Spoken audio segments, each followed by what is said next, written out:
Hey guys, welcome to my first Wednesday vlog.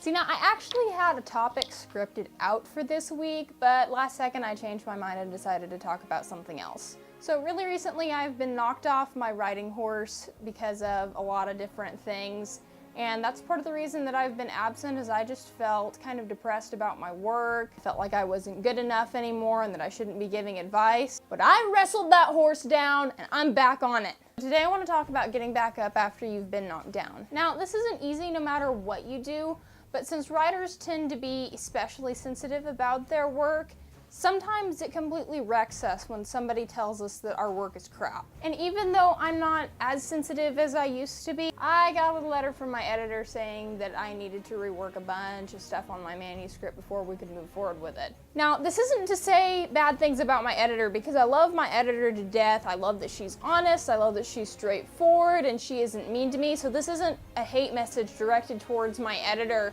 but this is about how I feel about myself and how I can make my writing improved by improving my own spirits. Now, when you're dealing with someone like an editor, the first thing that you need to do is to remember that they aren't trying to hurt your feelings.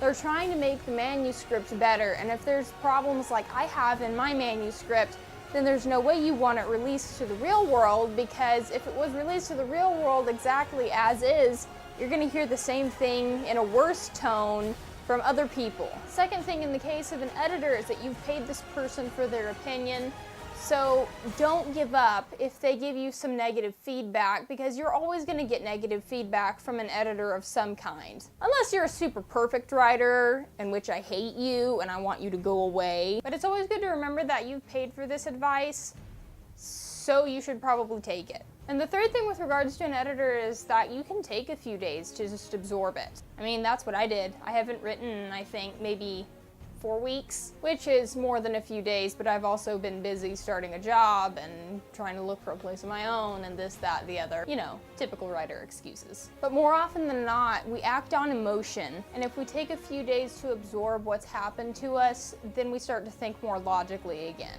Now, that being said, a lot of times we get knocked off our horses by people who aren't editors, people who have wrong motives, people who frankly want to see us burn. I've said before that you should just ignore these people, but sometimes it's really, really hard to ignore the people who are trashing on you. In fact, that's kind of how it is most of the time. The people who give you compliments, you kind of store in the back of your mind and forget about them, but the people who trash your work, you hate and you think about all the time, and we keep telling ourselves we need to let go, but it's hard to let go.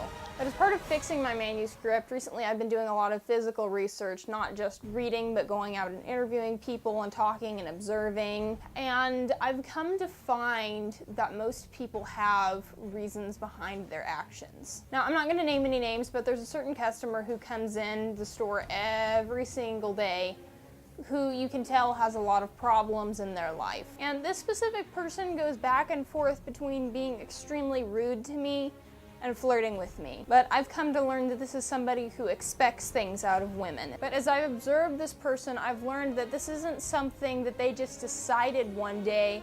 Something had happened to them to make them feel like that women owed them something, which, I mean, they don't.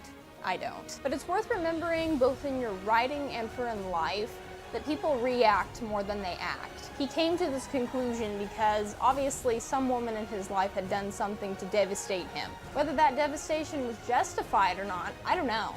But now this person acts the way that they are because of something that's happened to them in their past. And the same thing can be applied to writing. You know, maybe somebody tried to start a book once and couldn't get through it, or they just had so much difficulty that they gave up, so now they're trashing on you because you won't give up. And I mean, obviously, looking at the reason behind the action isn't going to justify their behavior, but it will help you understand it and look past it. So the next time somebody is rude to you, just remember that something happened to them, and while you probably shouldn't feel sorry for them, you should remember that there is a reason for you not to give up. Because you don't want to be hateful and bitter like the people who are trying to bring you down. And the last thing is that once you've taken everything into account, once you've taken some time and you've thought about what these people or person is saying, that really honestly, you just need to get up and write again. Now, like I said, I'm not writing right now. It's been several weeks since I've written anything, but I am doing research and moving forward with my project. I've already paid a bunch of money to have it looked at, And I'm not gonna let that money go to waste. I'm not gonna let my time go to waste either. I've had 5 years of my life invested in this book, and those years aren't going to go away. It's gonna be a lot more hard work before I can get Dallas 911 up and running again, but I'm not quitting. And I want everyone watching this video to take the same approach. Please, please don't give up. I know it's especially difficult when somebody gives you something that you don't want to hear, whether they meant it mean or not, but you can only get better. So get back up on that horse and get riding again. Or at least do something to make the project move forward. And hey, nobody else believes in you. I believe in you. So now this is the part of the video where I talk about my Instagram and my Facebook, or in the description below, and follow me and blah blah blah, like this video, subscribe, whatever. But really, honestly, I hope this video's helped you guys, and I hope you get some inspiration from it. Not because I'm an inspirational person, but because I'm keeping the project moving forward, and you should too. Just remember that you're the only person who can keep you down. So with that being said, like I said, subscribe, like this video, follow me on Facebook and Instagram, and I will see you guys next week. Later!